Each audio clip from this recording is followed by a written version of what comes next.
welcome back, friends. Just going to break down what we're doing on today's episode. First, we are going to run the Bowden Francis interview, and since it's been a while, we are going to talk, Johnny and I, on the back half, answer some listener questions, talk everything Blue Jays. Hope you guys enjoyed the interview. We will see you guys in a little bit. Gate 14 podcast presented by FanDuel Canada. Download FanDuel today. Sponsor the trip, spring training trip. We are joined by a very special guest, an OG Johnny Junta guy since the Brewers days. It's Bowden Francis. I'm here. We're back. We're back in person. How's life, Drug man? me in here. Yeah, we're glad to have you. How's life been? Spring's good so far. Chilling. Yeah. Getting in the swing of things in the warmer state. I know it's been record over there. Right? It's been the worst winter of It's pretty much all unbelievable. the time. It's been absolutely dog shit. But when you come here, you realize the hot days, and I fucking hate the heat, to be honest. Like when it's really, really hot, I'm miserable.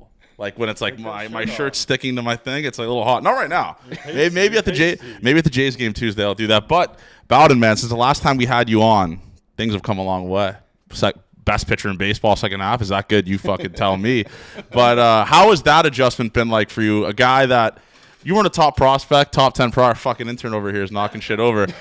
You weren't a top 10 prospect, nothing like that, but you just kind of came onto the scene crazy and just absolutely carved last year. So what has that adjustment been like for you to be kind of a household name now in baseball? I wasn't a prospect, by the way. Yeah, you weren't a big prospect. I said that. I said that, right? No, he was saying he wasn't a prospect at all. He said no one was talking I was about. suspect. Yeah, you were a suspect. Suspect, as they call it. It's cool. I don't know. I just feel like a lot of hard work. A lot of people were behind it. People always say like they're always asking me how I feel about it, but it's more than just me. I feel like all the coaches and the org and the family. I feel like it's just a long time coming, and I felt like I finally got to get in my groove and get going with it. Do you think it was mechanical, mental, or pitch change, or it was just like all the right stuff at the right time kind of coming together for that stretch? Probably all of the above. Just like I got to get back in the rotation and like kind of spread my wing, like kind of be myself. And no, like when they made that trade, it kind of opened up the opportunity and like kind of let me run with it. And it just letting me have like more trust too. Just like go out there and do your thing, and you don't have to be like hanging your hat on every pitch because options are there. But just like it let me get back to what I was doing in the minor leagues and just like get into my routine every 5 days and Let it eat. yeah, let the shit eat. Those shirts are still fire, by the way. Exclusive. dude, I had it on If there. you own that, you have a piece of history. But what I wanted to ask you was, when you were going through a run like you had the second half of the season, you could be honest, it's a true circle. We're a player-friendly podcast. Were you like, I'm a fucking dog? Like, was there a part of it where you're like, what the fuck am I doing right now in the big league? Like, I'm taking no hitters to the 8th inning every fucking game I pitch. Like, are you like taking a step back and being like, I'm a fucking dog right now? Were you saying that? I'm trying to think. It's funny, like in the moment when like stuff like that happens, it's like you're taken back. I felt like humbled. I was like, holy shit, like everyone's coming up to me telling me how like crazy this is, but in the moment, like your mind is not thinking like, yeah, this is what's supposed to happen. But like, it's just one of those things. It's funny. You just start thinking like, this is kind of what it feels like, to succeed at this level. And you kind of start getting some more confidence, like more belief in yourself. And it just starts to snowball. And that's how guys have these like longer careers, like Gauze and Bass. They get these stretches and they hold on to that feeling, I guess. Almost like a muscle memory, I guess. Is there either one of the no-hit attempts that you look back and be like, oh, fuck, like I should have had that one? Or is it just like 8 innings, I dog. Yeah. Like, you can look back on it now. No. In the moment, it's like, hey, 8 innings, I shut you guys down forever. And then a couple days one of those teams went to the NLCS. Yeah, a couple days later, be like, oh, I wish I had that one. Like, I felt pretty good in that. I'd rather have like 9 shutty. Yeah. Than go the whole no hit thing. I'd rather give up 5 hits and go 9 shutty. But fuck it. But which one? I mean, they both ended the Angels same was sucky like, way. Angels was like I was just dialed. I felt like I could throw wherever I wanted, and I was just like in cruise control. But the Mets felt like, oh wow, like this is actually going to be it, because like I had that another feeling. As like I've been here before. Now I know, like, ninth inning, let's go attack. But dude, the crowd, like, I was feeling like Jello out there. Dude, the crowd was going nuts. I was like, this is like playoff sound. I don't know. I've never been in the playoffs, but it just felt like that. Like they were going nuts, and it's just crazy trying to like harness all that. And well, that was good for like that was a midweek game when the team wasn't. Yeah. It was September, right? Mm-hmm. Late in the year, so to get playing the Angels, get a crowd like that, pretty great. So the Taylor Ward comments, I want to talk about those because I went on a little bit of a rampage online when he chirped you. What was it like when you heard that comment? Like he's not. What did he say? He's not that good, or what did he say? It was. I just remember the Bassett, the hittable. Yeah, he called you hittable essentially. What was your thought process when you heard that quote, that exact quote from a guy you put in your fucking back pocket? Who got no hits? Yeah, you got 0 hits in that game. He got one of the hits. Oh, okay. Yeah, he hit the homer, but like he got me. But I don't know. I don't know him. I mean, I know the media like tries to get you some mess up shit, but I think it could have been like an emotional comment, like. He felt like he kind of like won that day. I don't know. I guess it just seemed to me like a me comment. I was just like, damn, I'm not like a big fan of that guy, I guess. Well, that's such a hitter mentality though, too, along, right? It's like, oh, I had some good swings out there, but oh, look, 9 innings, we got no hit at this point. It's just such a hitter thing. I would never say like they're so they're so bad. I just struck out 12. I would never say you get through 4 1/3 and be like, you know what? They weren't that good today. Yeah, dude. Yeah. Everything. It was, but what I liked was the Bassett sign behind your head while you were on air. Did he show you that he was going to do that or ask you if he was going to do that, or did he just let that shit fly on Sportsnet? Because that's a great picture. We were down in the dugout and, down in the locker room. I saw him writing something, but I was just like, he knew that I was about to go on air, and I was like, I don't know what he's writing, but I know this is about to go behind me. Because whenever you go on air, it's like sunflower seeds, and it's like a mockery. Yeah. That's Bassett, though. That's what Bassett does. But in your success last season, can you talk about how big of a factor Chris Bassett was in that? Obviously, we're close with him. He's our guy. What role did he play for you last year? It was huge. Like,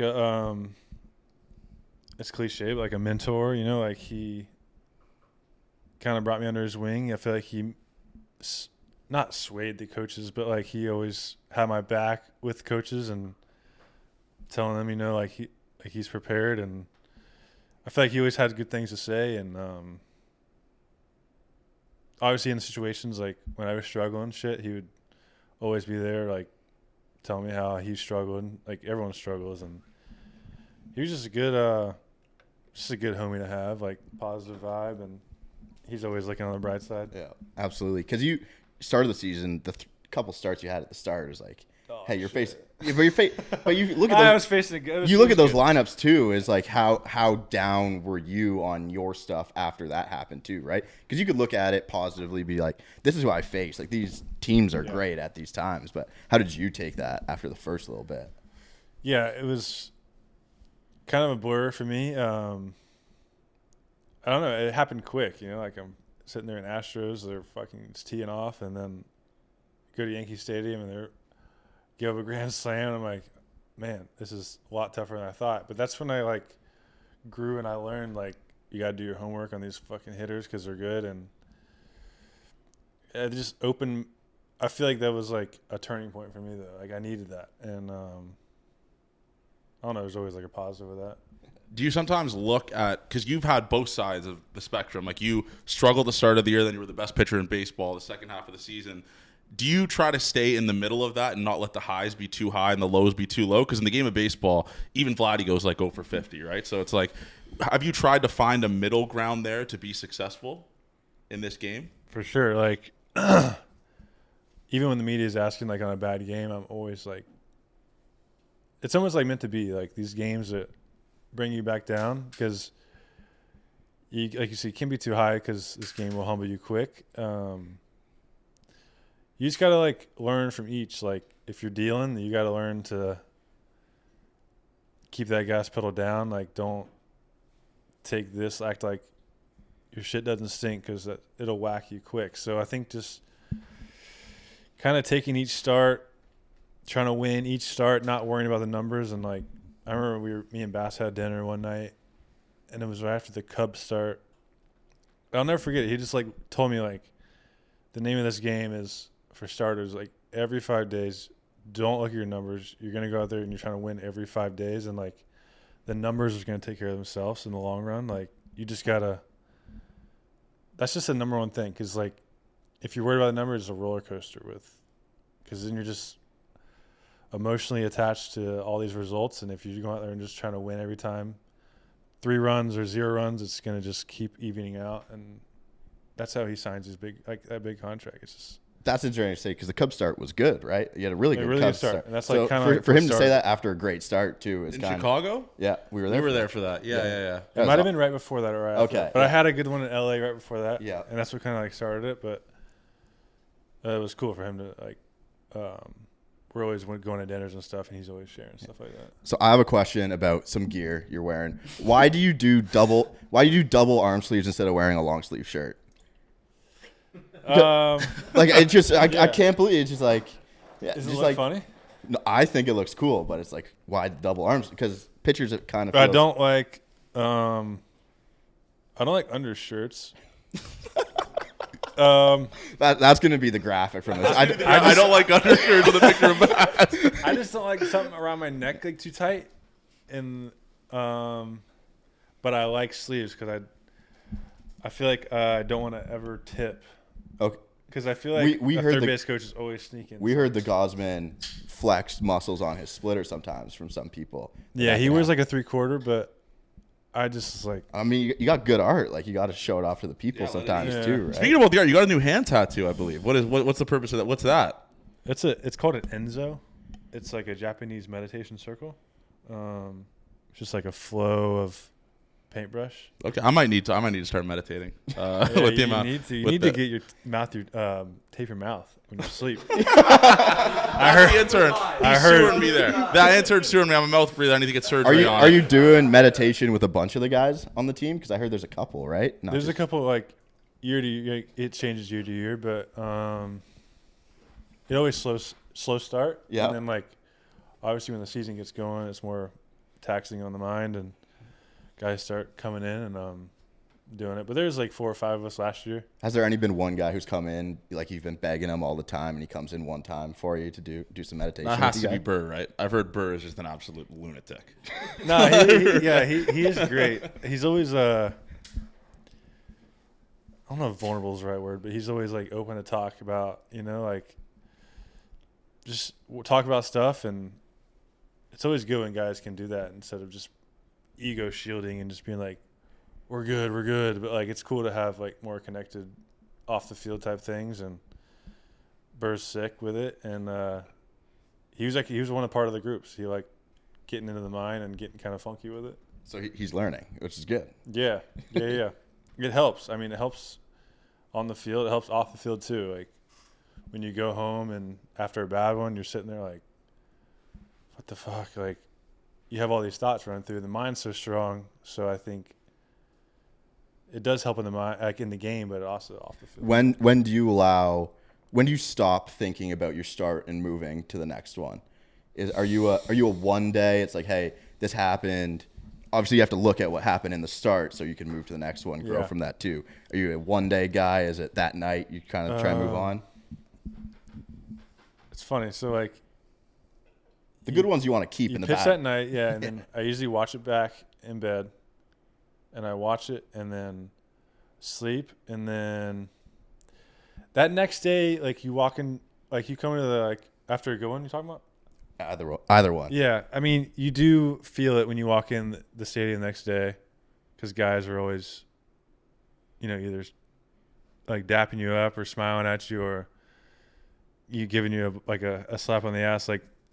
On a tough one, but by the time you get to the field and like the throwing program, like midday, it's usually you kind of like you snap out of it and you get back to work because I feel like after those 5, it comes quick. Yeah, you get back into your workouts and you're like, I got to get back on the horse. So obviously you've absolutely carved in the second half, like I've mentioned 20 times on this podcast. I'm a Bowden guy. Did you ever get a chance to take a step back and like stay in the moment and be like, this is really fucking cool? Like the Rogers Center is chanting your name, giving you standing ovation. Did you ever get to take a step back or even watch it back, you walking off the field, and realize how cool that is? Because not many people get to experience that, right? Yeah, I mean, just the from the fans and stuff, like I felt all the love and people notice me now and like in the streets and stuff. But yeah, it was badass. But like at the same time, this whole time, I'm like, God, I wish we were in it. Like, I'm not going to be that selfish guy that's just like a parade for me. I was frustrated like everyone else about how the season went, but you just got to take your positives. And I feel like sometimes with that stuff, you just kind of, I don't know, you just hold on to that. But at the same time, like, we got to keep going with this. We got to take it next year because we were out of it and it was frustrating. But going into this season, it's different. So you've put pressure on yourself, whole career, professional. Now you have some, pressure's the wrong word, expectations for you finally.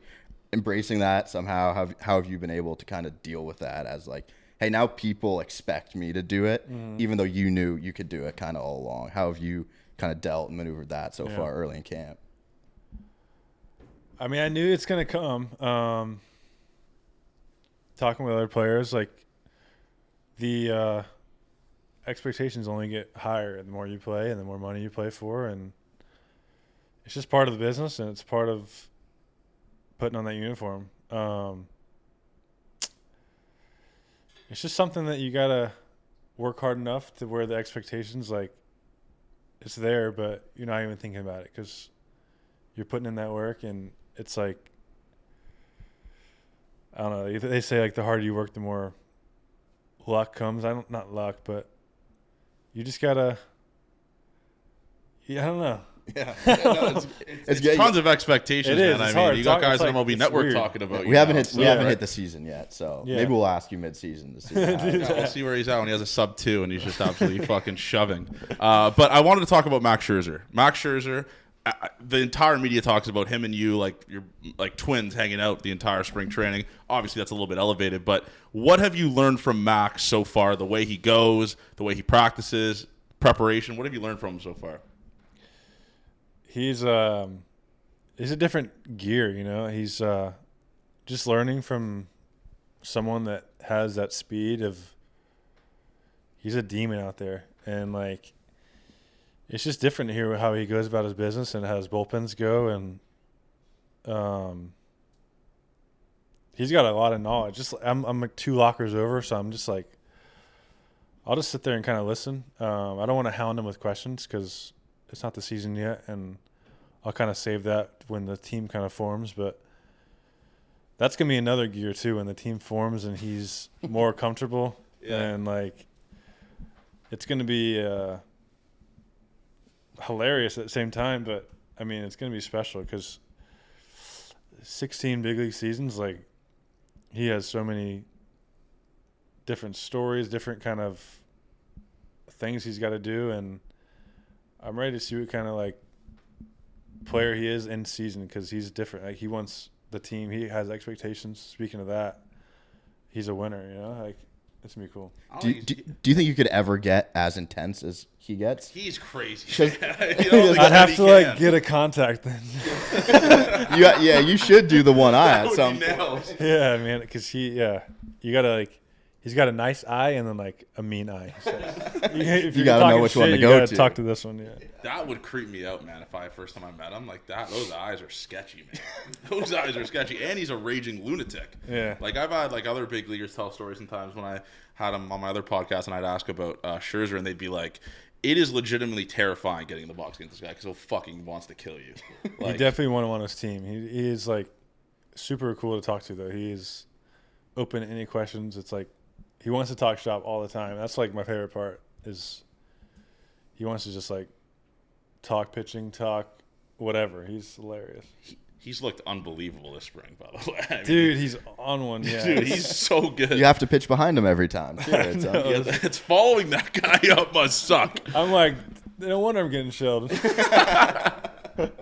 He's awesome to watch, man. We saw him the other day, and that was the first time I ever saw Max Scherzer pitch, I think. And I was like, man, even at the age of 40. Like, imagine how he was when he was like 28, 30. He's winning Cy Youngs all the time. Crazy. Yeah, it gives young guys like, not young, like guys like me, like more hope. Like, holy crap, I could play this game for like 12 more years if I wanted to. But it's cool, like, to see someone that old and go about his business, and he gets after it in the weight room.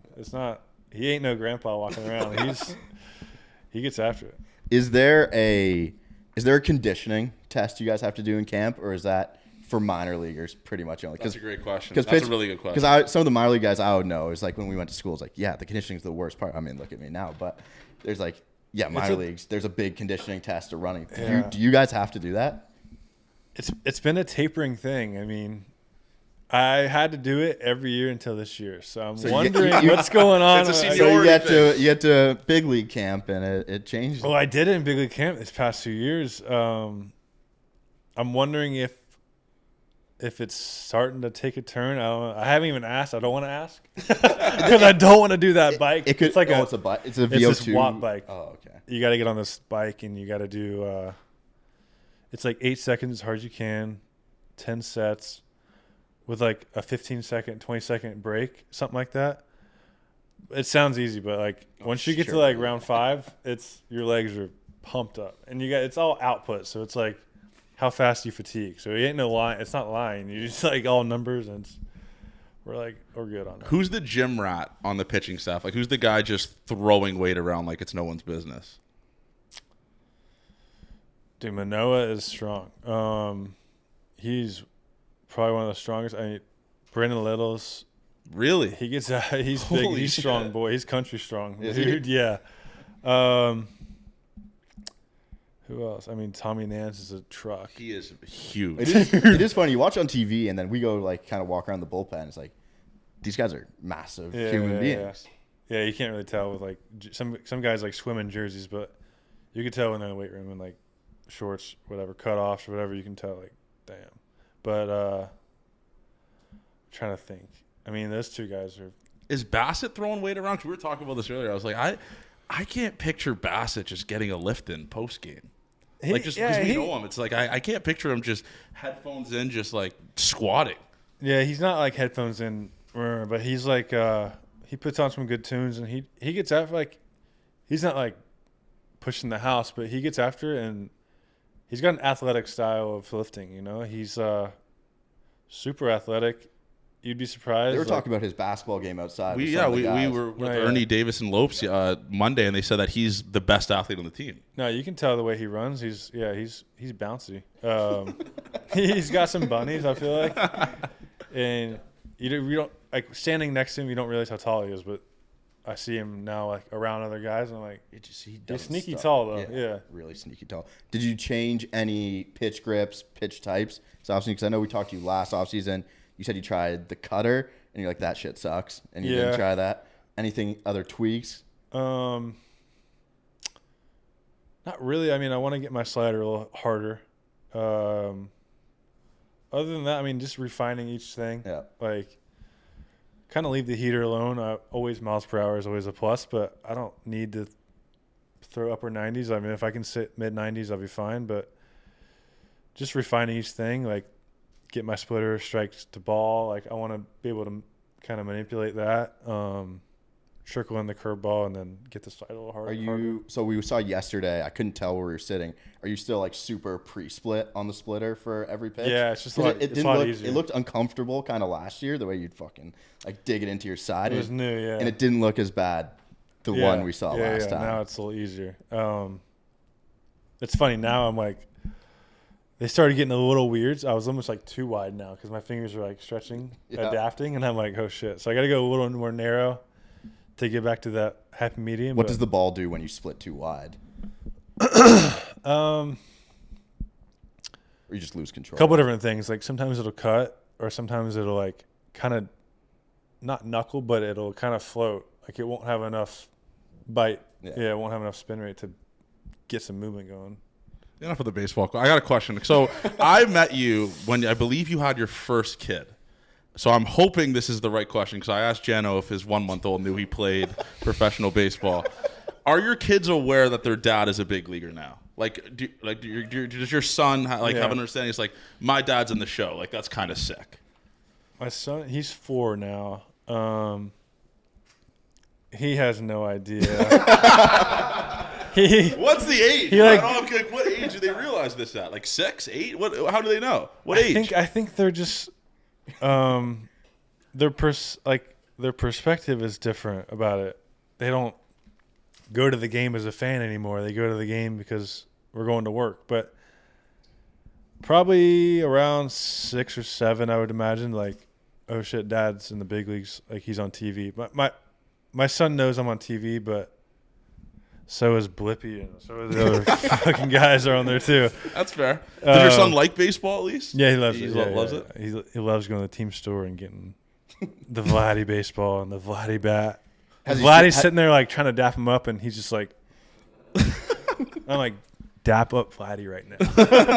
Has he seen your jersey in the team store yet? Has he got to do that? Nah, but it's cool. I guess they're blocking off a little thing for the families when we get up there, so I think they're gonna have some time to shop, and it'll be cool for him to walk around. But he's got his own little dada jersey he wants. What time in camp are you results based versus stuff based? What time do you results? Yeah. Oof, that's a good question. Sorry, yeah, results first. Probably around now. Like when you start to get to like that 50 pitches, it starts to feel like more of a real game. And it's like starting to like, you stop tinkering with shit and you start like treating it like a game, and then it kind of just like slowly transitions to like you see the lineup and you start talking to your catcher, like you start working a plan. But I feel like until you start to get that 50 pitches is when it starts locking it in. What is it like working with Thick Jesus? Alejandro Kerr got some nickname for him, Thick Jesus. What's it like working with Thick Jesus? I mean, I've just called him that since his debut. No. What is it like with him? Because he is, in my opinion, probably one of the, if not the best defensive catchers in the American League. Yeah. He is sick. No, he's sick with it. He's a workhorse, man. He's always stealing stuff. He's got a crazy work ethic with behind the plate, and then he sits back there and he can hit too. It's crazy. He's great to have. He's funny and he's focused. He wants to win. He wants to learn, and it's cool. Now he's our number one, and it's gonna be sick. The ABS system kind of takes away from how good Kirk is, which kind of, if I'm Kirk, I'm like, they're taking millions of dollars away from me with this type of system. Are you in or out on that system? So I talk Scherzer. Got to be out on. Well, yeah, Scherzer hates it. He was talking about it today. I saw in a clip, and he fucking hates the ABS system.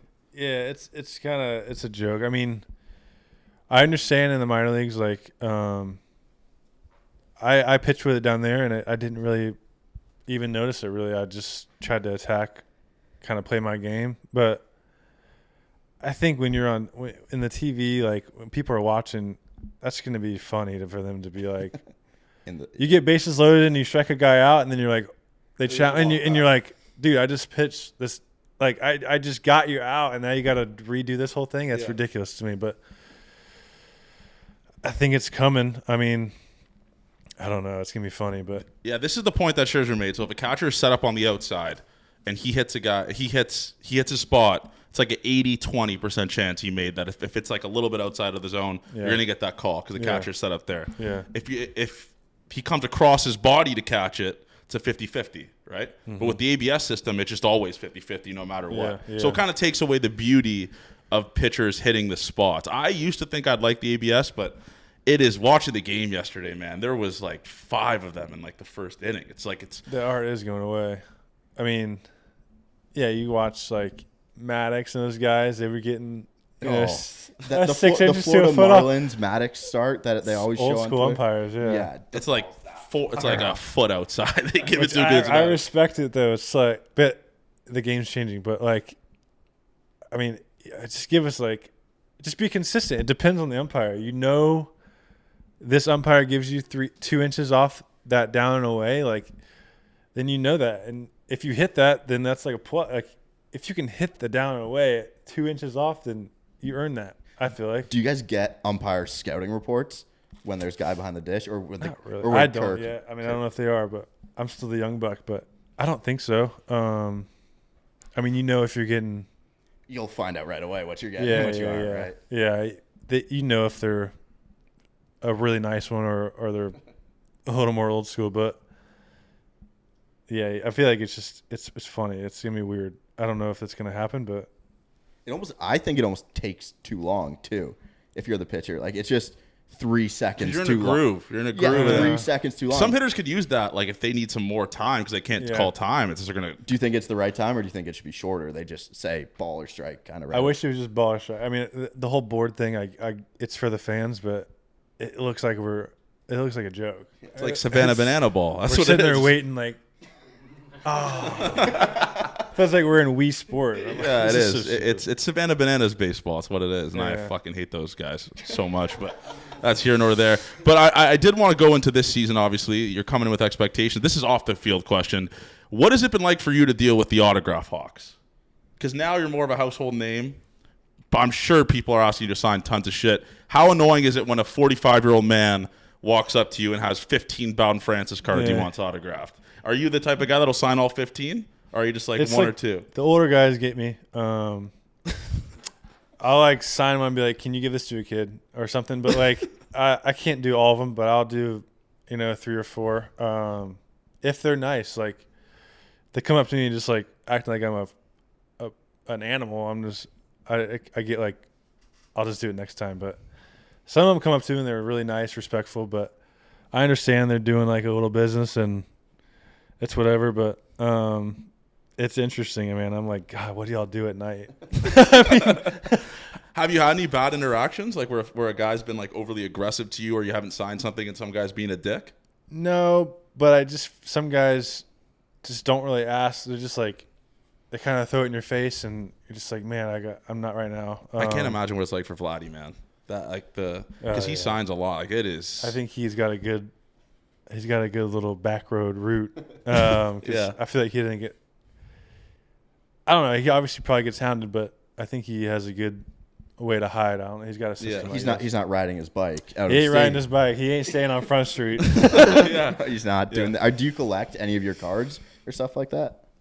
I have some buddies in high school that have a lot of my old cards, and I have old jerseys and stuff. They eat it up. They're just like y'all, but I don't really collect too much of it. My family has some stuff around the house, but You work with your brother in the off season, right? Yeah. Does he ever give you like real shit, like if you're not working hard enough, or is it's just your brother, No, he was with the Diamondbacks for a little bit. He pitched. Like, he's the hardest working dude I've ever met, and he definitely holds guys accountable. Like, he definitely holds me accountable. So he don't let shit slide, no.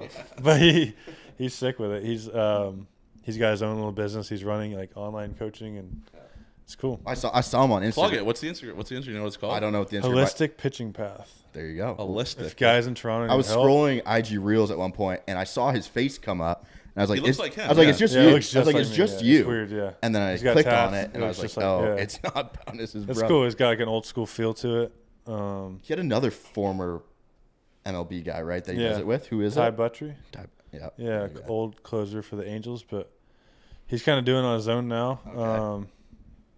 He's at a little complex in Texas right now, just kind of running with the wind and just learn as he goes. But Is there any chance he wants to pitch professionally again?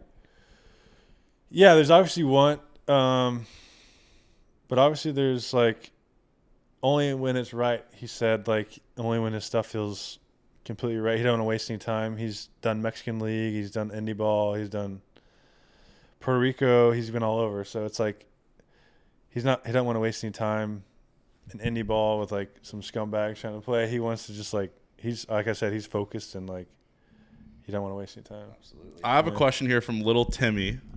He went to school at St. Anthony in Milton. Timmy? Did you block Johnny's number because he texted you Merry Christmas on Merry Christmas and it went green? That's little Timmy asked that. Is that? No, I did not. I don't know what happened there. Really? I must have turned my Wi-Fi Timmy? off or something. Okay, well, Timmy. so my number wasn't blocked. Just for those asking out there. Thank you for Timmy for the question. Thank you, Timmy, for the question. On Merry Christmas, what kind of person do you think I am? I just texted you Happy Merry Christmas, man. I just checking up on my guys. That's the worst holiday for me not to block someone's number. That's fine. If it was blocked, I get it. No. I just texted my guys Merry Christmas, but at least we know the number's not blocked. But going into this year, you see the additions the team made. We're Andres Jimenez guys. We are Hall of Fame Jimenez. We're starting the Hall of Fame campaign for Agent Zero. What is it like pitching and knowing that you have a pretty sick defensive infield behind you and defensive outfield? I mean, it's got to make life way easier, especially with the type pitcher that you are, right? I mean, nothing to take away from the past because we already had a Gold Glove defense. But, having him at second is going to be crazy. Like, the plays he makes, I've only seen on YouTube. But just a couple I've seen on, like, spring training, it's been, like, butter. I mean, he's just, like, the game's slow to him, it looks like, at second. And him and Bo are going to make some nasty double plays. We're ready for it. He was on Cycle Watch today. Double, triple. 107. If he's I gotta act like I know that. Yeah. If he's, do you watch any other baseball besides the games? No chance. No, I mean, I'll watch us. I mean, obviously, like the spring training. I'd hope so. I like watching the starter, and I like watching, obviously, our guys. But I got family too, so I do like kind of tune out. But I got it on the back screen, and I watch it. I listen to it, but. Like I didn't see Ernie get hit. I know that. Yeah, we had to break that news for you. It was tough when I was ready to go. It was Ty Madden. Watch your lips. Yeah, it was right in the face. But yeah, I feel like a lot of the best players in baseball don't actually watch baseball. Would you say that? Like I doubt that Max Scherzer is tuning into fucking Dodgers Giants at 10 o'clock after a Jays game. Obviously not now, but I wonder back in the day. That's a good question I can ask him. But I wonder when he was like. Not in my shoes, but like earlier in his career, I wonder. He's a baseball rat. I'd be surprised if he didn't.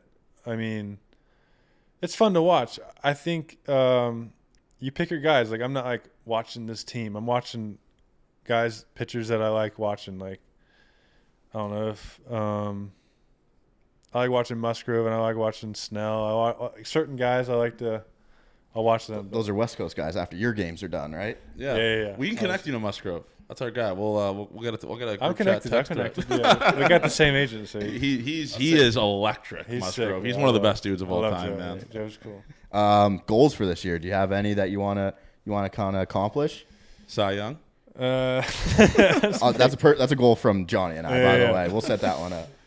I mean, or is there an innings number you want to hit? Yeah, I mean. 180 would be amazing. 180 to 200. I think making every start would be my goal. 30 plus. I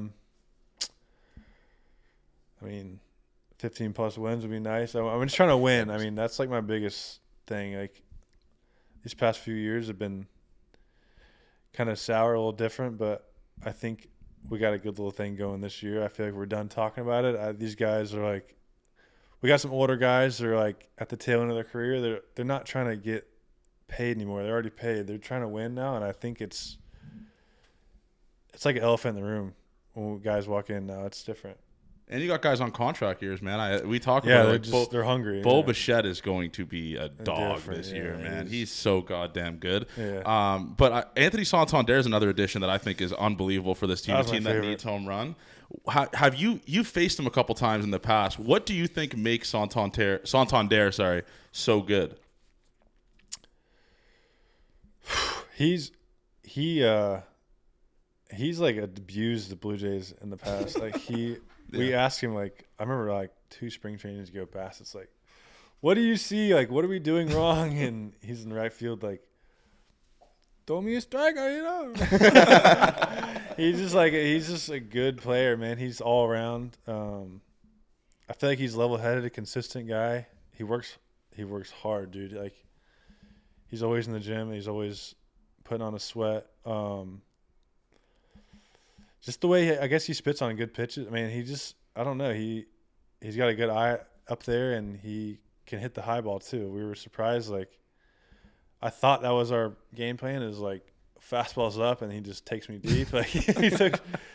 He hit the most out of zone home runs of anyone in baseball. More than Juan last year. Soto, yeah. He just does it all.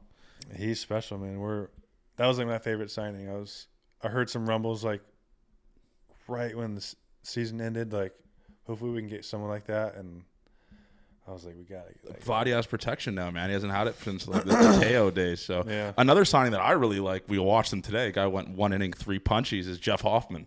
Huge. I mean, that guy is Toronto born, fucking sick. Yeah, drafted here. What? Do you guys? By the way, do you guys talk to the bullpen guys really? Yeah. Like, are you guys close with them? Yeah. I mean, scheduling's different, but like spring training, yeah, we're all super connected. Throwing programs all the same.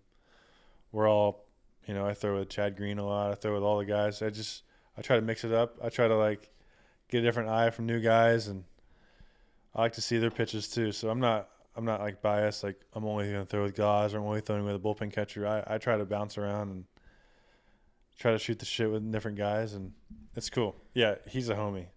So when you were kind of coming up, you tried to talk to the starters a lot, right? Is there any guys right now in the pen that are trying to fuck around and do that too? Talk to a bunch of starters, see what they can do. I haven't seen much. And there's new guys coming up, like new starters. I feel like that are gonna have the same route, like that Jake Bloss. I feel like there's some good guys coming up in the system that they might have to go to the pen for the start of it. But yeah, I could see that in the future. But right now they're just going about their business. I feel like. Have you tapped into the Toronto vintage clothes market? Because I saw you with a sick Blue Jays tarp. You might not want to out his spots though. Too. Yeah. Are you just parole? Like, you don't really wear Blue Jays vintage stuff though, right? Like, you're not, like, I saw that blue shirt kind of, but is that an avenue that you're willing to take? Because I'd love to help you get there. To be honest, no, I got a bunch. I always mix it up. I got probably 10 in my locker. Yeah, I always try to rock it. I mean, I always try to like. It's not just about old Blue Jays. I try to get the ones that, like, champions, like trophies on it. I want guys to like see it, and like I'm trying to manifest something. I'm trying to like. Obviously, I'm not trying to take the team over. No, not that by any means. I'm just trying to like law of attraction type of thing. The Jays vintage gear is also the best. It is fire. The 92, 93 stuff is just like really cool. The material is my favorite. I like the old cotton. I'm the same way with the starter hats that they fire. All do. Yeah. We need to bring those back somehow. I know. Yeah, the Kennington market, it kills it every time. Oh. Exile is my store though. Is that what it is? Every time. Yeah, we'll pick them up. We'll pick the stuff up for it. I get made fun of because all I own is Blue Jays. Exile hooks me up every time though. I go there all the time. Does he text you when he gets good stuff in, or you're doing the walk every time? No, I'm doing the walk because I like the walk, and I like to just pay my dues and just act like a normal person. But they're always hooking me up with like, dude, just buy one get one free type of thing, and they're just good people too. They're always hooking me up. How do you feel that now that you're more famous, you get more stuff for free? Kind of sick, actually. It's kind of sick. It's kind of sick, to be honest. It's all right. It's awesome. It's got to be kind of sick. Yeah, but I'm trying to hook them up too. Like, they're a small business, so I've hooked them up too. Like, they're trying to, I don't know, it's a $60 shirt. I'm just like, yo, here's 80. Like, try to take care of them too. Like, I'm not trying to bargain. I'm not trying to spit. I'm trying to make a bargain out of them. I'm trying to, they got to pay bills too. So I'm trying to always try to give them business. Yeah, you'll give the value back some other way. I'm taking pictures with them. I'm just helping them out. Yeah, the last question I have is Pistol Pete Walker, our GOAT, our guy. I mean, the guy's been the Jays since I was like 5 years old. Yeah. What is it like working with him? Is he more of a hands-on guy, or he lets the pitchers kind of do their thing and just kind of work from there? Like, what is he? What kind of pitching coach is he? He's hands-on, but he's got a good balance. Like, he knows when to kind of let you do your thing and kind of figure it out. But he's great. He's hands-on, and he's like vocal, and he's got a lot of energy, man. He's like, it seems like he's got like 10 cups of coffee all the time, and he's just ready to attack. That's just someone you need, like on that side of things. I feel like he's ready to go to war with you, and he wants to play like he wishes he was playing right now. That's what we feel. Is he chirping in the dugout a lot? He loves to get after players, doesn't he? I've seen him sometimes chirping at other players and other teams. Is he bad on the umps too? Like he should be. Is he I going think to? So yeah. I don't like pay I try to give him their space over there. But yeah, he obviously he's trying to eat at him. He's like wake up, let's go. He's all about it. He wants to win more than anybody. That's all I got. Yeah, I got one more. Obviously, this year I was I was pissed off you didn't get a giveaway. Who do we have to talk to kind of? Should we make a Bowden Francis giveaway? We should stand out front. We should. Cool if I was like hand a out free bobblehead, just like yeah. We should. That'd be gas. We should hand some shit out to people. Sleeve giveaways. Sleeve giveaway. like the old wrestlers. Yeah. The Bowden Francis sleeve giveaway would do absolute numbers for the people. We'll hand them out. We'll bite the charge, and we'll invoice the Blue Jays for that. Just a bunch of stick-on tattoos. There it is. Yeah, we could do that as well. But anyways, Bowden, man, obviously, like I said, I've known you since the Brewers days. It's unreal to see your success now, and you obviously know we're always rooting for you here at Gate 14. So we appreciate you taking the time, man, and best of luck this year, man. How would you rate his performances of the 3 podcasts you've done? I would say this is the Mona Lisa one. Like, this is one I'll probably be telling my grandkids about. Like, congrats on the sex, by the way, if I do have grandkids. But yeah, I'm looking forward to seeing your success this year. We'll be at every start. We'll be locked in, and yeah, man. Best of luck, man. Thank you. Appreciate you. All right. Thank you guys for listening to this episode. And thank you to FanDuel Canada for sponsoring this episode. The best place to be betting on futures and just the best place to be betting on baseball. That's it. Bowden Francis interview. First time having him in person. How did you think that went, Avery? I think you could tell he's more comfortable with us. For sure. It's taken a little bit. The in-person helps as well. He has an interesting cadence when he talks. Yes. Where I'm just like, slow. So it's like I'd keep like trying to ask a couple like follow-up questions to the question, so it would just like spark something. Yeah. He just wants to hang out. That's just how he is. He'll take his time answering the question. He's got no problem.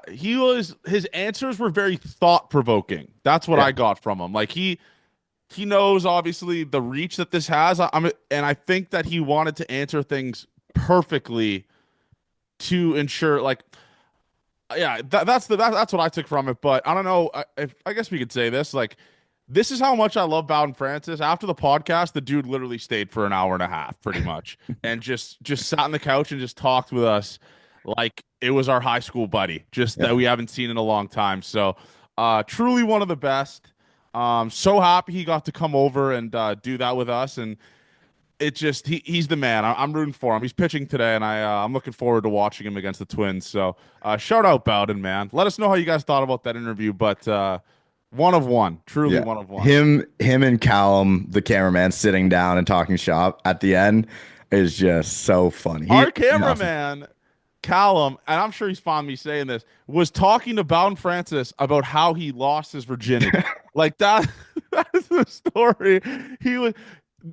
Callum's the best. Like, he was literally talking to Bowden Francis, a guy who had a sub-2 ERA in the second half of the year last year, about how he fucked and lost his virginity. And I was mesmerized. Like, I couldn't believe that's Callum. He doesn't give a fuck who you are. He'll tell you he lost his V card. Unbelievable. I guess we haven't been able to talk about them on here. We haven't really talked about the Florida trip at all. Yeah, we haven't talked to the people in a while. It feels weird. It does feel weird. So that's what I said today. I was like, we got to get on and do a little back half. Two pods next week. No, 2 more weeks, then we do 2 pods a week. I fucked up my brain. 2 more pods. Yeah, exactly. Right? Florida was awesome, as it always was. It was more business than play compared to last year. Well, it was sponsored. We kind of had to, unfortunately. No, yeah, that's not unfortunate. We're thankful for the sponsor. Yeah, no, I mean, sorry. I know what you're saying too. Yeah. It was last year we went down with not a single plan in the world. And it showed. It was actually sponsored last year too, but we did not have But we didn't have so for the people to know, I guess we can kind of announce this now. Should we say it? The announcement? No, we should wait. No, not the sponsor stuff. Yeah, I know. We'll wait. Oh, you're talking about the other stuff? Okay. Yeah. We'll wait. But But yeah, so just know we have exciting things in the hopper yeah, that the yeah. people are going to like. Yeah, just I know we have promise you. exciting things. But yeah, we had deliverable list this year, which is something we kind of didn't have last year. Like it was more like we had to do the ads, we had to do all type of stuff. So this was more of a not a serious trip because the vlog is still fucking hilarious. Yeah. But it was more of a like business than it was last year. It was The worst part of putting it together is with the players, it's like you can't actually hound them to be there. Yeah. It's like I'm sure because a bunch of people said they would do it, right? And it's like, hey, you get to the spot, I'm pretty tired after practice today. My family's in town, all that. So it's hard to count and set them in stone when they're playing all the time. Yeah, and So I think what we should do next year is the PR lady for the Jays follows me. I'm not gonna out her or like dox her, but I think next year it would be better if we did what section 10 did, and we're just at the like we have a little setup at this field like in a corner or something. We can just take like 10 or 15 minutes from the players, yeah, would be like we're they're already there. It's a little bit easier. But yeah, hopefully next year we adjust and plan it accordingly like that. But yeah, awesome trip. Can't wait for you guys. I don't know. The thing is funny because if we just look at our numbers strictly, BNS and Keegan just do the best all the time. Yeah, like better than the players. I think that's just what our listeners like. Like they like guys who could actually talk. The players give us a lot, but Yes. I will say I'm going to go on a limb and say the Keegan pod will do better numbers than this pod. Yeah, I don't think that's people just love Keegs, man. They just they just love Keegs. So and the BNS thing coming together was all thanks to Keegan, pretty much. Yeah. So we have to tip our cap, but we also have in the hopper after you guys are going to hear this. We have Trey for a little bit. Trey is Savage. So number one he's prospect, pitch, 14. Yep, he's going to pitch today. Is the spring breakout? Oh, he's starting. He's going to pitch in the game, I believe. I don't know if he's starting. I don't know if Bloss is starting. Okay, yeah. Again, we're going to have the Trey Savage one. I don't know when we're going to put that out. We'll put it as part of next week's episode. Yeah, as well. yeah, because then we're all done, and then we could do the season preview the week after the season preview that everyone loves. I think that's next week, John. Really? I think because then they play the next Thursday. Oh my god. Yeah, we're gonna have to do the season preview and Trey Savage next week. That's what we're gonna have to do. So I thought we had 2 weeks. No, yeah, because it's the Thursday before the Sunday. Should we do the in-person pod again after opening day? Because we're gonna be there. We could do that. Yeah, I have to go to Dallas. I'm sorry to the people. I have to go to Dallas for a wedding on the Friday. I'm gonna be able to watch all the games, and we're still gonna be able to record Sunday night. But I'm not in town. We do not have anything planned for opening day. But opening day is in Toronto, so it's like we're not gonna do go to the game. We're not gonna do a. Maybe we could have done a pregame. But we're not gonna do an event during the game. No, just go to the game. Yeah, and that's not a shot at another podcast. But no, it's what did I say? You'd do like pre or post game if we were gonna do anything. Yeah, I mean it'd be dumb to do it like let's do a watch along at a bar near the stadium when they're actually playing there. Wouldn't make sense. But it doesn't make maybe we could do a meetup or something. We'll let the people know what section we're in, I guess. And if you want to stop by and say hi, you could do that. But we Max Styler, we went to a show on Thursday, and first of all, a like house music show is the worst place to come up to us because one, you can't hear a single word anything ever says to you. Yeah. So you just got to shake your head yes and just say like, thanks, man. I really appreciate it. And the strobe lights just, the worst place we could ever have like a real the people that came up to us. Yeah, real conversation with people. So that sucks. But again, we won't say the full announcement, but no, you're going to get more Gate 14 than you've ever gotten over a season. And we hope that goes together with how good the team's going to be. We're hoping this season. So exciting things. It wouldn't be possible without all the people who listen to this and support us. So again, even the spring training stuff, I want to thank everyone who listens. Yeah, and going back to the spring training trip, I got to tell a story about our camera guy because I don't know if this is going to be on the vlog because we didn't record it, but we went to the Tampa Bay Lightning game and we went to this bar after. And this bar had half-yard pints, or was it a yard pint? Half. So yards. it's a beer glass. It's a glass that fits 3 or 4 pints in it. It's like tall as shit. I think it was just under 3. It was like 30 something ounces. So we get pretty banged up at it. Avery's designated driver, so he wasn't just kind of watching and admiring this go down. Our camera guy Callum, Galaxy Brain ID, is like, I want to take this home. We're like, all right, Callum, like whatever. Puts it in his pants. Waiter walks by, goes, I don't give a fuck, whatever, just take it. Callum goes to pack it in his luggage, wraps it in a DH Gate Tom Wilson jersey, like it would protect the glass. And we get to the baggage claim. He put it under the plane, which is the problem. Yeah, under the plane. He opens the luggage, and it is full of glass. Like, it was one of, like, this guy did tons of dumb shit, shout out Callum, but this was the king of the dumb shit. Like, the dude put That's what he gets for stealing it, though. Yes, that's karma for stealing it. Yeah. But yeah, just I can't wait for you guys to see the vlog. It's he was supposed to be behind the camera, but there's a lot of funny camera moments with Callum. But I guess we could talk about Blue Jays spring training now, Ave. Greatest Grapefruit League team of all time, aside from yesterday. Fuck you, Andrew Bash. They just fans are getting mad at us. Like, you guys celebrate spring training. Like, you want them to lose? I did this thing where the years they've been good, the last 4, 21, 22, 23, they were all good in spring training. Last year, ass in spring training, losing record. Team was shit. They were like 7-21. So I'm going to take these spring training wins, and I'm going to project them into the team's regular season wins because it's helping out. I think when you look at it, the only things you care about spring training are like players not striking out at incredible rates and then velo from guys and looking sharp. I think we kind of know what everyone's done so far. The Max Scherzer thumb injury kind of sucks. But again, he played catch yesterday, so I'm going to choose to not be too worried about that. Yariel is doing the Yariel thing. Oh. It just feels like the regular season with our starters already. Like, we kind of, nothing's new with them too much. Rios hard contact, giving up home runs. Yeah, like Gosman, the new slider, he's like, that's the kind of the only new thing I've really noticed from a bunch of the pitchers. So yeah, I just think they're ready for the regular season to start. Let's get through this without injury. And I'm ready to go.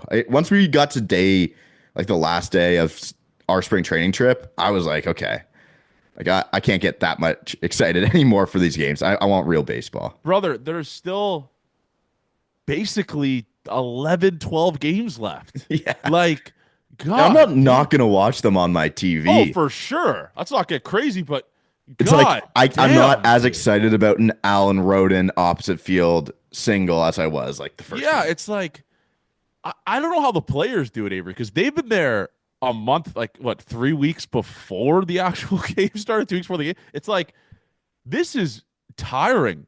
Yeah. Because you're adding this on top of a 162 game season. It's like, holy fuck, bro. It's a really long time to be playing baseball. We got to shorten spring training. I think but that's the thing. It's not for the hitters. It's for the pitchers to be thought out as to when we're going to throw, when we're going to ramp up. Like, spring training is done for hitters after the first little bit. They're ready to get on. Can you make the argument, though, Ave, that majority of the pitchers are essentially ready by now? Like, they're at their velos that they're usually at?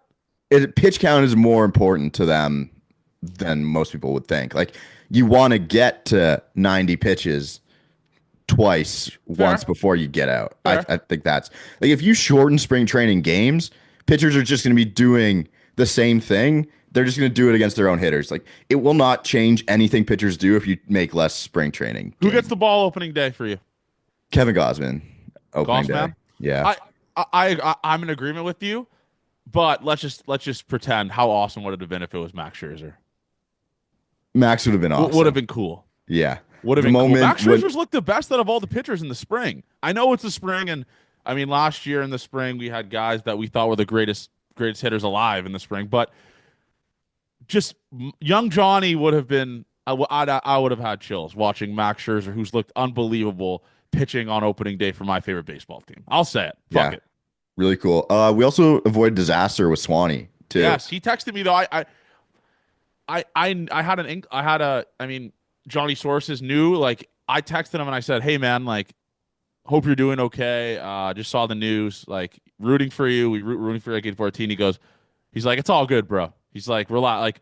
Like, they're blowing this way out of proportion. This is not, I'm just going to Dr. Meister as just a precautionary because it's not. I don't think it's TJ or I don't think it's anything there. It's just a nerve problem, and it ended up being a nerve problem. So yeah, the nerve problem could also keep him out for a full yeah, it's not Tommy John. It's not the automatic. We're done for a long. So that's good. Hey, if it gets figured out and he's able to pitch really well, that's a huge win. And then they go sign Dylan Tate, his pal, right?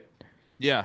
Bring him back on the major league deal. So I think it does hurt the bullpen. Obviously, I thought it was just such a of course Swanee's going to bounce back and be good. Like that was penciled in for me that he was going to have a good season. If he got the full spring training and he was ready to go opening day, and then right away it's just kind of shit. Because we've heard about it from Gossman how much it can plague a season when you're late to spring. That's the tough thing, and I think it can be different for relievers versus yes, because it's one inning of work, right? Yeah, exactly. I think you can build. It makes sense. You could build up to that faster. Yeah. Than the starters. But again, hey, let's hope this gets figured out sooner than later, and we can have a good back end guy back, man. I hope after last season, sucks to have some kind of bad news to start this one. You know who's impressed me this spring is Eric Lauer. Yeah, he just had 2 appearances, right? It was I think 3. Okay, yeah, 3 of no runs. He was good yesterday too. Yeah, perfect. Like if you can get that guy, that's how you build a bullpen, Abe. From minor league signings. Lauer, I think you want as AAA rotation depth instead. Really? Yeah. I mean, he's not a reliever, is he? I only know Lauer as a starter. I think they need him to be a starter in AAA, I think. Really? I think so. I only know Lauer. They have no starting depth. Jake Bloss. I think Jake Bloss is going to be a good starter, but yeah, he still needs some time. Like he got massacred a little bit at the start, and then now he's figured it out too. Yeah. Let me do some Eric Lauer. I'm really not sure if Lauer's a starter. I only remember he probably stunk his way into a relieving role at some point, but yeah, I mean let's look how many starts he was. Yeah, he was 29 starts in 2022. Okay. 10 he is just a starter. Maybe he's just a guy that gets activated in a bullpen role though. Yeah, hey, I don't know, but I think they would take like Fluharty and stuff like that because he's not on the 40-man. They have some 40-man decisions to make if they want to figure this team out because Rodon's issue is he's not on the 40-man. Oh. And that's why I don't think he's going to make the team opening day. So Rodon isn't. Who would you kick off, though? I mean, Straw's not as well, so I guess you couldn't DFA Straw.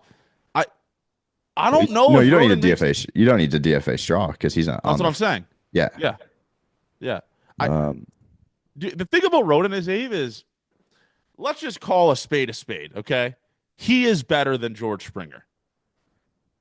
That's just what it is. He would have better hitting numbers than George Springer. I would think that's fair. I'd put a pretty hefty amount of money that he's better than George Springer right now. He makes the team better.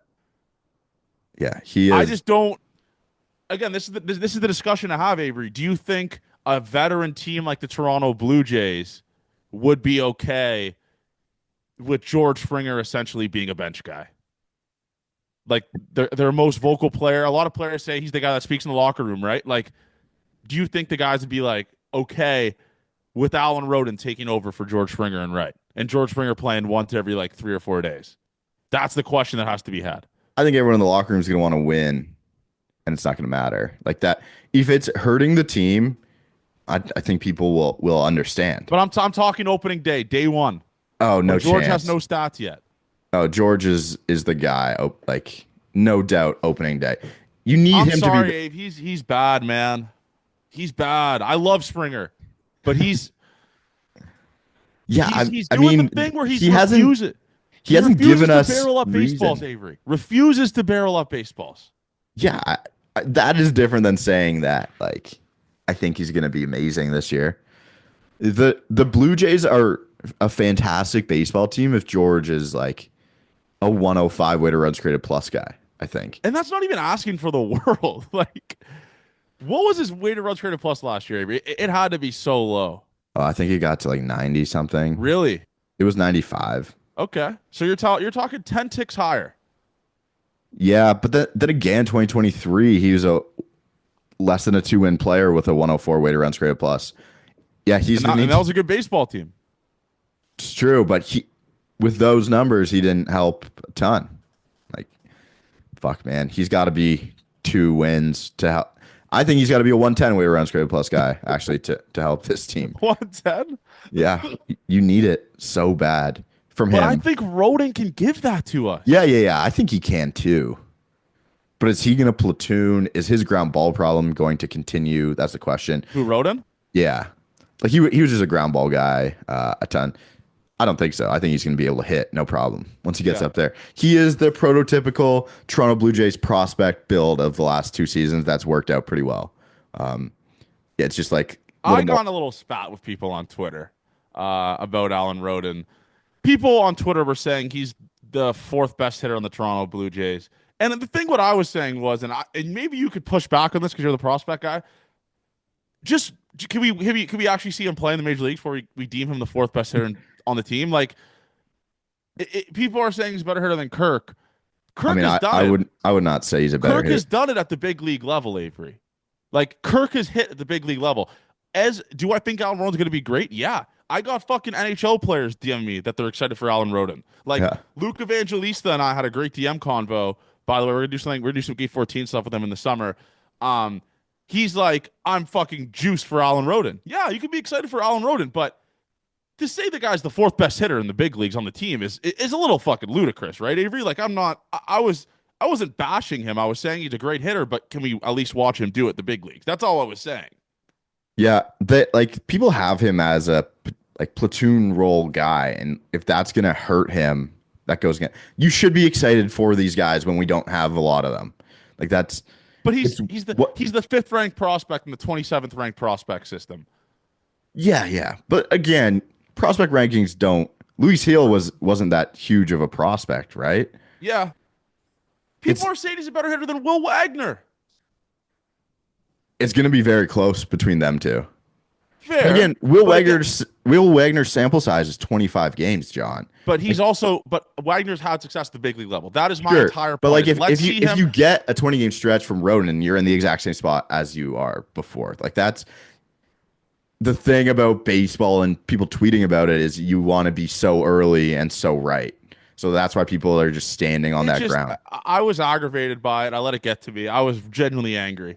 But yeah, we will see what Alan Roden does. And again, I am an Alan Roden guy. I think he should be starting opening day over George Springer. That is what I want to say. I think there's a 0% chance that happens. Unfortunately, Avery, you're correct. I don't think even Alan Roden is on the team on opening day. I don't think he's on the team either. But yeah, it sucks because the writing's on the wall for George Springer, Avery. That's just what it is. It is, but only he can fix it. Like if he has a good first month, we just ride this thing, and it's like, okay, George. What if he has a bad first month though? Then we're going to have a George Springer conversation. I'm not ready for a vet having a bad spring training to be the be all end all for George. Fair. It is not okay with you doing that. It is not promising at all, though. Like I can't. There's nothing been promising about. He's doing the reverse of bad in spring, good in the season. Yeah, that's what we need to happen. That's exactly what we need to happen. Vlad stuff coming out, dude. I'm just still opening day is the day for me where it's like I'm with you there. And again, they're negotiating via Twitter, which is great. You love to see it. That's how ball should be negotiated via Twitter. That's how every contract, even if you're at your workplace, should be negotiated over Twitter. But so that first article, the John Heyman article came out, and I quote tweeted and I went, this MF turned down $500 million. Immediately got a text from someone from his inner circle, like, that's not true. Okay. So I pivoted. I go, I apologize. Didn't realize that I'm just tweeting from what I think. By the way, me and this guy are good as fuck. He understood that I was doing my job. But you were reading what you know. I was reading what I know. Yeah. But anyways, that's not true. The offer was, I believe, 400 to 450. What was tweeted out by Ken Rosenthal. I have a pretty good inkling, pretty good sources that what Ken Rosenthal put in his article is what is true. That Vladdy wants 500 present value, no deferrals, None of that Mickey Mouse shit where he gets paid in like 2060. Vladdy wants 500 million present value. And I'm going to be honest with you, Avery. Give it to him. Right? 14 years, 500 million? Holy fuck, that's a long time. Yeah, sure, man. It helps the trajectory of this baseball team with Vladimir Guerrero Jr. on it. And at the end of the day, that's all I'm going to care about. This franchise, where it's going after this offseason, unless you get Kyle Tucker, it's the over. Graph of where the team's going is down instead of up. It's over. It's over. You can still build a team and be okay. But again, I think just overall trajectory, fan base, everything involved. He's going to be so sick this year. But also, this is a good discussion to have as well. I think he's come down from his price 2 weeks ago. Yes. I think he saw that this, who the hell is going to pay you $585 or $550? It's $500. That's the gauge. And I think Sportrax and other websites have him projected at like $485, $455 or whatever, and he just wants a little bit more than that, which is fair. He deserves it, especially hometown discount to stay in the American League East. Well, that's not really a sorry. Blue Jays tax. Okay, yeah. Yes, to stay with the Blue Jays since they can't really sign anyone. I think he's come down, and I think this is a fair negotiation, and I'm delusional. I think he's going to get it done before opening day. I really am. Fuck the distraction. Let's sign his ass. Yeah, the no distraction. He didn't talk this week, though. He said no. That's the good no distraction part, I guess. Like, let the media people do the media thing. For sure. And if he doesn't want to be a distraction, he doesn't want to be a distraction immediately for him where he has to answer questions. That's his distraction. He'll let the media people talk the whole time. Yeah. So that's fine. You know what? I hope it gets done, too. It is going to push the narrative the whole season. And it's going to be so annoying. Yeah. It's going to be tough. Anything more for spring training for you, John? Shut up, Miles Straw. I mean, everyone was writing him off. He's doing it big, man. But I want to give a shout out to Davis Schneider. Davis Schneider came into the spring essentially like, you're a AAA. That's just what it is, right?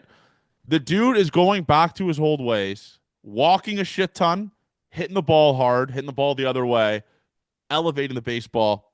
Do I think he's going to make the team? I don't know roster construction. I have no fucking idea. No, I think for sure he's going to make the team. You think so now? Yeah. They want the lefty guy, or the guy to hit left-handed pitchers. I think that. And he's done that.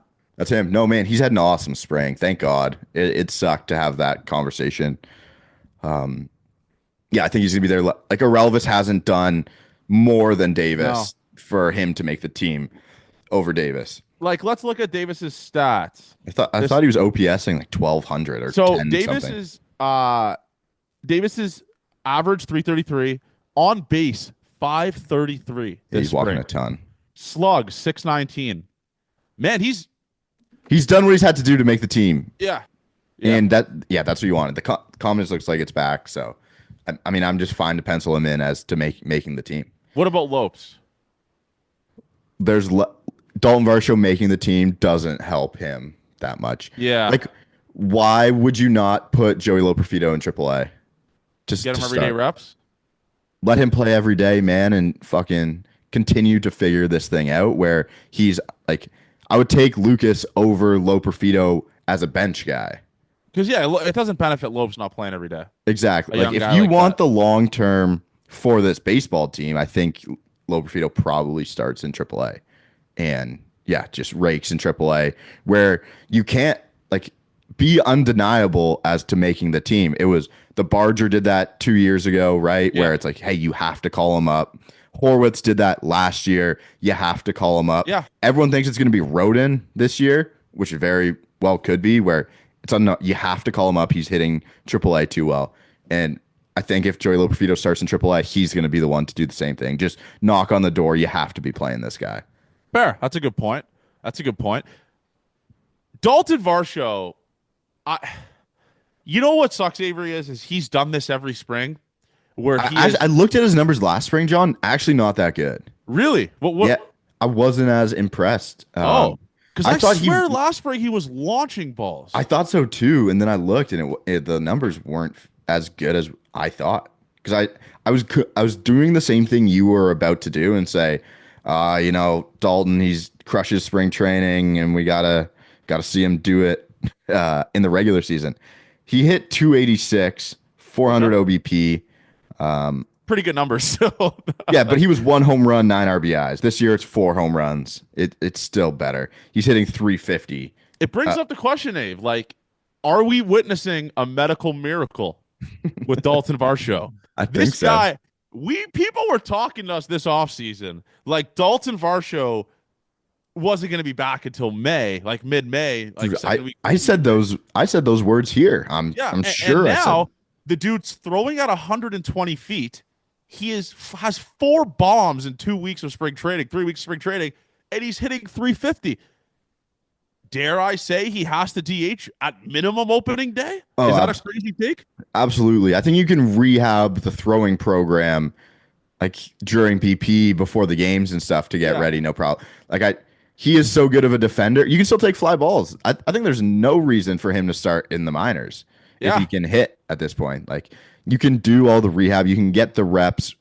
You could do some BP reps to try and get him game-like scenarios. I think there's no problem with it. The thing about throwing programs, all it takes is one little fuck up, and it's done. It's great to see. You do one day, it's like, oh fuck, man, I don't feel that good anymore, and that spirals a couple days. Rehabbing from shoulder sucks. So everything we've heard is good, but I think you need him opening day, no doubt.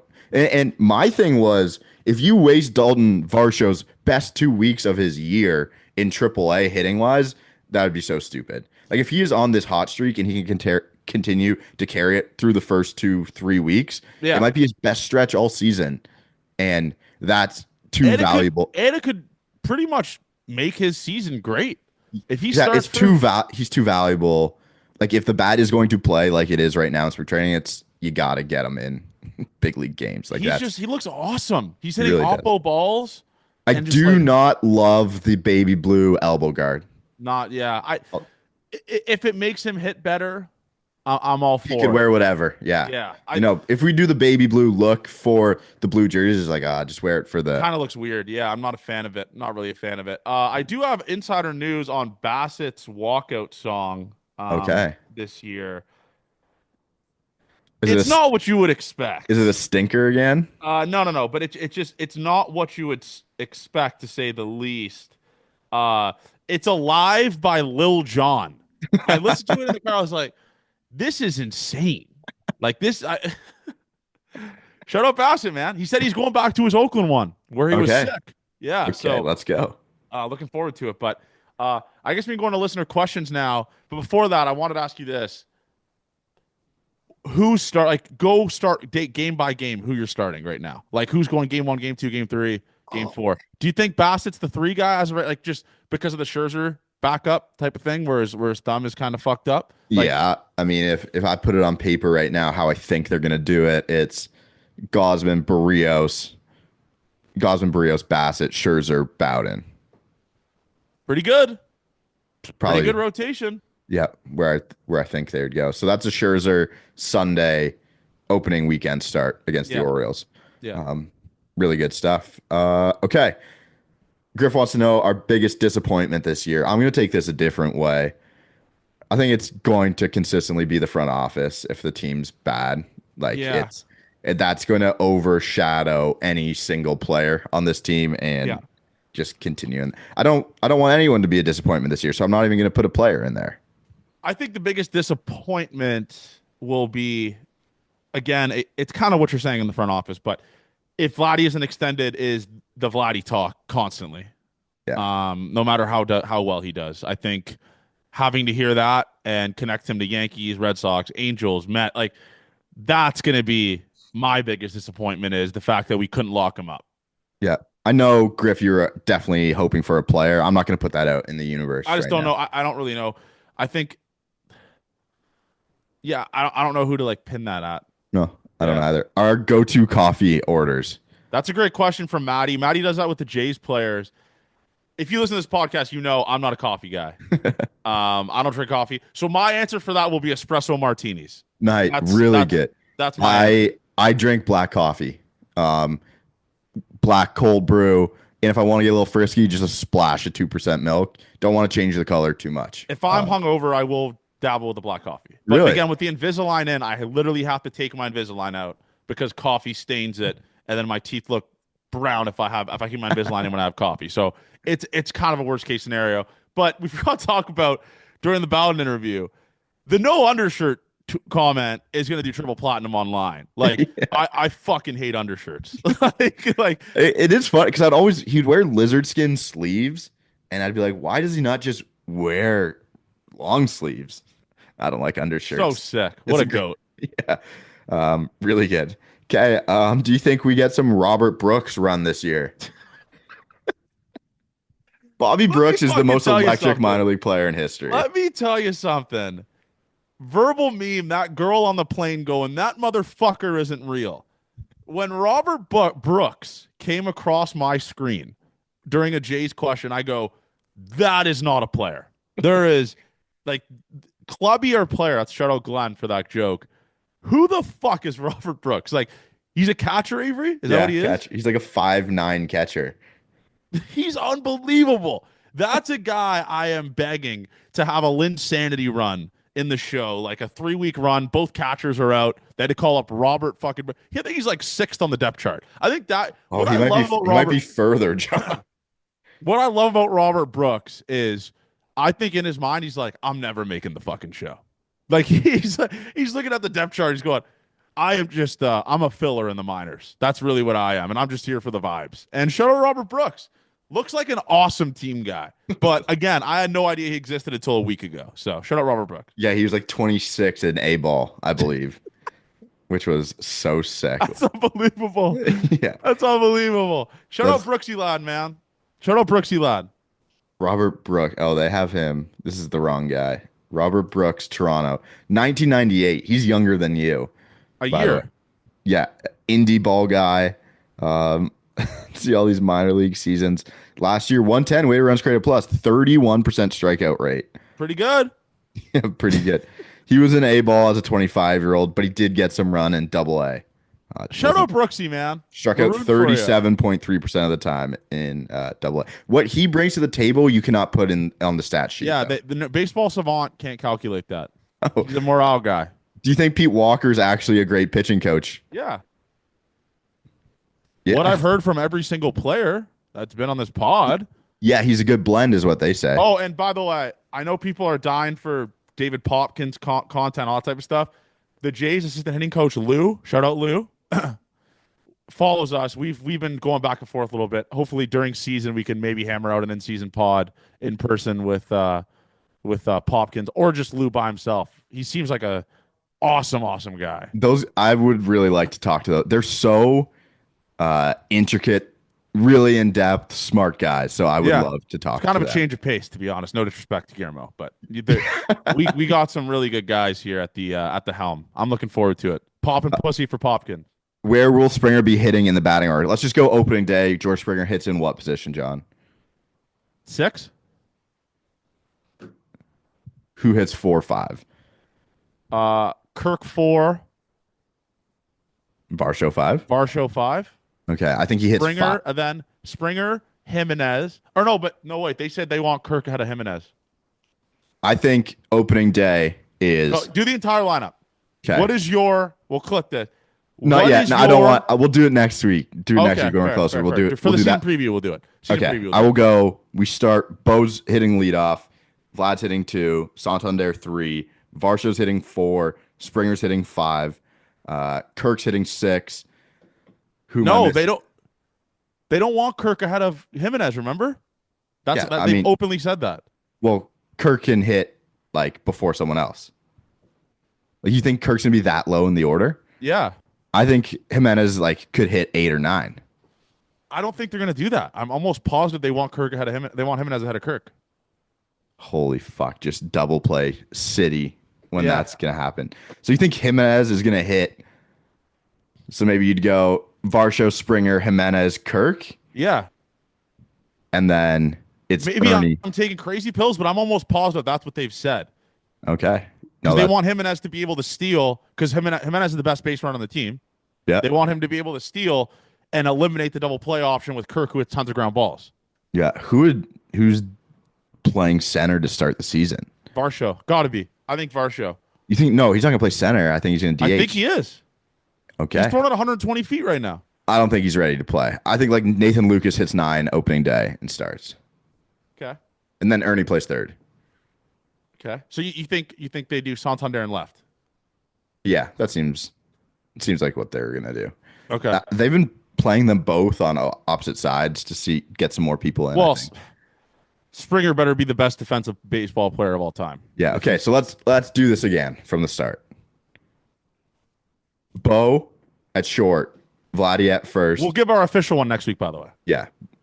Bo short, Vladdy first, Santander left, Varsho DH, Springer playing right, Jimenez playing second, Kirk catching.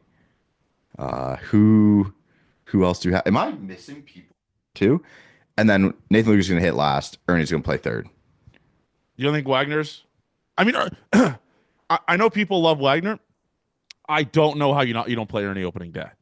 He is raking this spring. Yeah, no, Ernie's earned it over. Like he's done it. I think there's no problem with doing that. Should we talk about who we got opening day already? They already fucking announced that shit. We got Zach Eflin back-to-back opening days. Last year we gave him the long dick of the law, by the way. Five run slide was the greatest show on grass. The Jays. George Springer home run opening day, right? Yeah. Maybe that's what we we'll believe. Get back to. And Biggio. I mean, what an insane guy. Just insane guys hit home runs opening day last year. That's why we thought. That's why we believed. Will late 14 be returning this season? What's that? I thought it was Hate 14. Yeah, Hate 14. Hate 14 will definitely be back at some point. Baseball season makes you do that. How many pitchers will make a start this season? I hope only 5. I hope 5. Yeah. It's a good hope to have. How many? I'm going to say 7. Oh, 7 or 8. That's pretty good, too. The Mariners only had 6 pitchers make a start last year. That's fucking pretty incredible. Good. How many Jays on the 26-man roster know Robert Brooks? 3. 3, and they're all the catchers. Yeah. I guess we only have 2 catchers on the 26.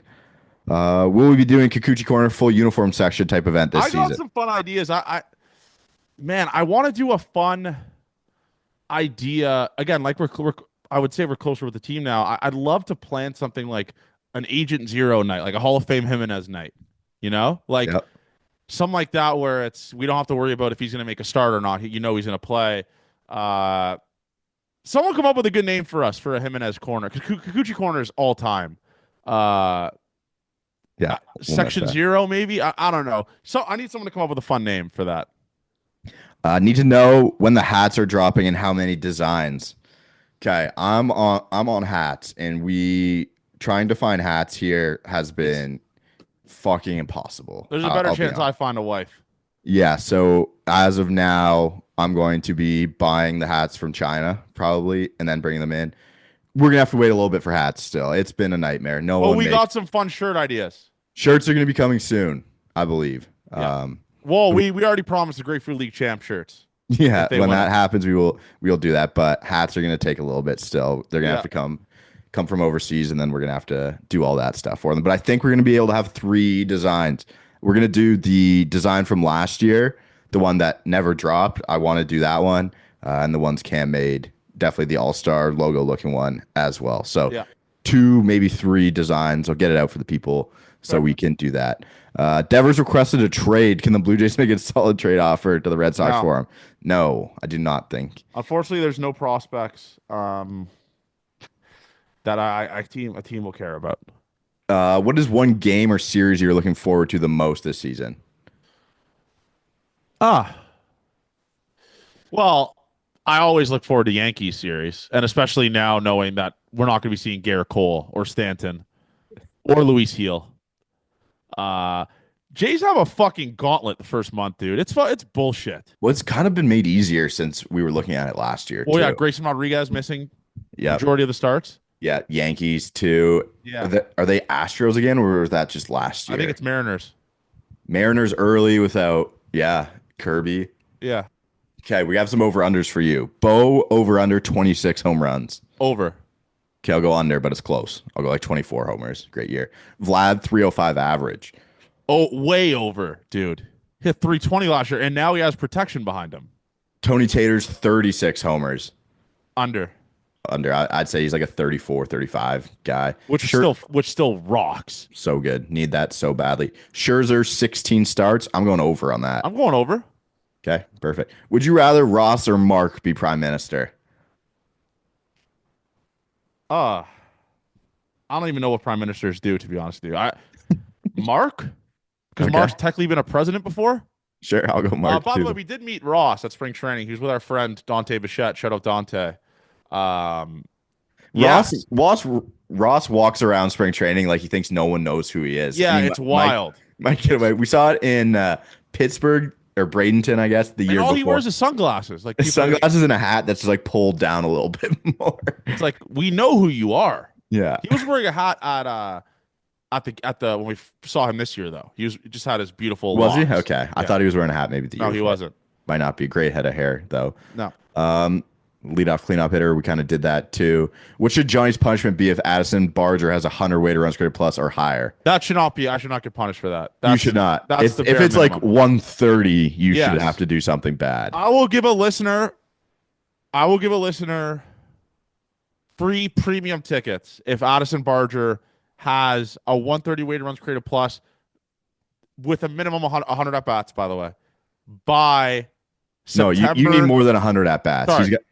Yeah. How many at bats? I think he's got to be a 300. If Addison Barger has 300 at bats and has a 120 plus weighted runs created plus, I will give a listener free tickets in the premium lounge for the last series of the year. Yep, there you go. Why aren't we trading one of our 20 middle infielders for more bullpen depth? It's a good question. It is a good question. I don't know why they're not doing it either, to be honest with you. I have no idea why. Okay, Brady wants an honest scouting report of our video intern. Callum, I'll give him a grade. Okay. The work he did, C. He gets a C on the work. Bare minimum. Everything got recorded, so he actually gets 100 out of 100 on that. Yeah. A guy to hang out with, A+. Yes. The perfect. So, do we think he has a future? No, he goes away for 3 months during the summer. Yeah. He's an insane person. Yeah. Shout out Colin, though. Great guy to hang out with. That's why we did it. But, yeah, just terrible camera. Couldn't bring it into any. We said one thing. We want a camera that can come into the field. And he brought a news camera. A news camera that didn't get into any field. Insane stuff. What else do we got, Dave? We got some funny questions, I think. Kiss, marry, kill Zach Pop, Josh Walker, Easton Lucas.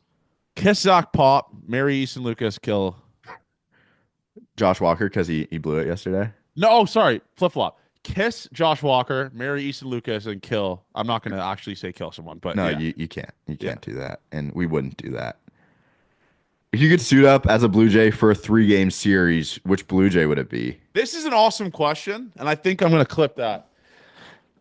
If I could be one Blue Jay for a weekend series, I think it's got to be Vladdy, right?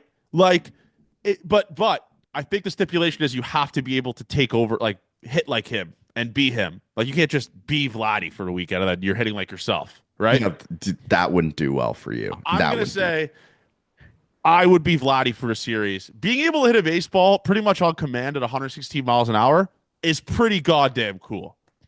It's pretty cool. So I'm going to say Vladdy. I'll go Jeff Hoffman. Like, just give you the back end guy of the bullpen. You get to watch the game. Know your time's coming. 9 pitches. Let's get out of here and let's go celebrate. Oh, dude, being a closer, I am shocked that not every kid grows up wanting to be a closer. I hated being awesome. It sucks being a bullpen guy and not. I don't think it does. I think. When I was in college, it sucks because you never knew what was going to happen. If you were like the back end guy and you know when the game's happening, I think it is cool. You're definitely like being a Jeff Hoffman, Avery. You're up by 2 or 3. You're in the 4th inning, 5th inning. In your mind, you're already prepping. Yeah. I'm going in there. Yeah. Being the guy is awesome, and that's why being a closer rocks. I'm genuinely shocked. A lot of kids don't grow up being like, I want to be a closing pitcher. Well, you make less money. That's why they don't want to. For sure. Yeah, starters make more. When would we make Gate 14 a full-time gig, multiple episodes a week? Hopefully that's coming very soon. I don't think we would do any more episodes than we would do right now.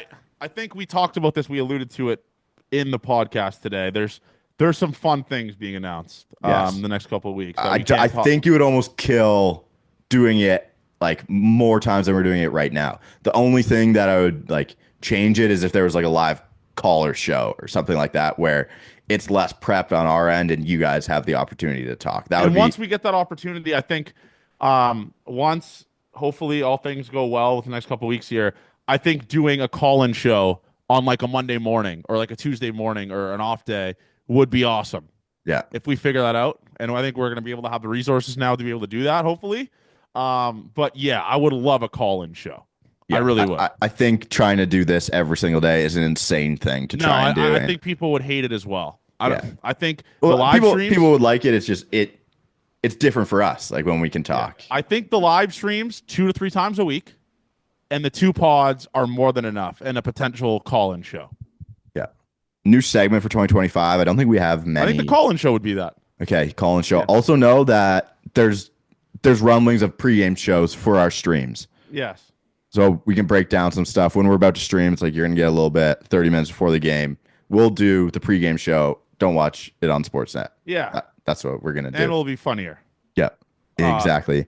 We're on death row. What's our last meal and drink? It's chicken parm last meal for me. Really? Love. You know what's crazy is I'm kind of in the same boat. My death row meal is veal cutlets, veal on a bun. Yeah.